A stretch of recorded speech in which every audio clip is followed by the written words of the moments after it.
నాగర్ కర్నూల్ ప్రభుత్వ మెడికల్ కాలేజీలో ర్యాగింగ్ కలకలం రేపింది. గత నెల 25వ తేదీన ఫస్ట్ ఇయర్ విద్యార్థిని సీనియర్స్ వేధించారు.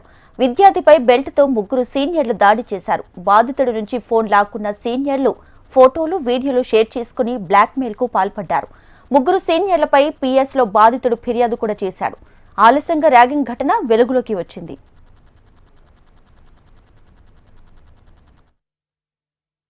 మెడికల్ కాలేజ్లో ఒక ర్యాగింగ్ ఇన్సిడెంట్ రిపోర్ట్ అయింది. అది నాగర్ కర్నూల్ టౌన్ పోలీస్ స్టేషన్లో కేసు రిజిస్టర్ అయింది.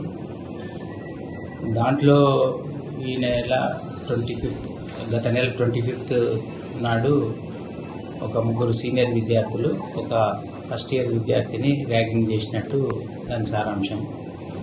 ఇంకా అంతకంటే ఎక్కువ వివరాలు కేసు పరిశోధనలో ఉన్నది. అది ర్యాగింగ్ అనేది కాగ్నిజిబుల్ అఫెన్స్, దాని మీద ఎఫ్ఐఆర్ అవుతుంది. కాబట్టి గతంలో మనము మెడికల్ కాలేజ్ చాలాసార్లు విజిట్ చేసి ఈ అవేర్నెస్ చెప్పడము, ర్యాగింగ్ అనేది నేరమని చెప్పడం, అందరికీ ఎక్స్ప్లెయిన్ చేయడం జరిగింది. అయినా కూడా ఇట్లాంటి ఇన్సిడెంట్ జరిగినప్పుడు మనం చట్టపరంగా చర్యలు తీసుకోవాల్సి ఉంటుంది.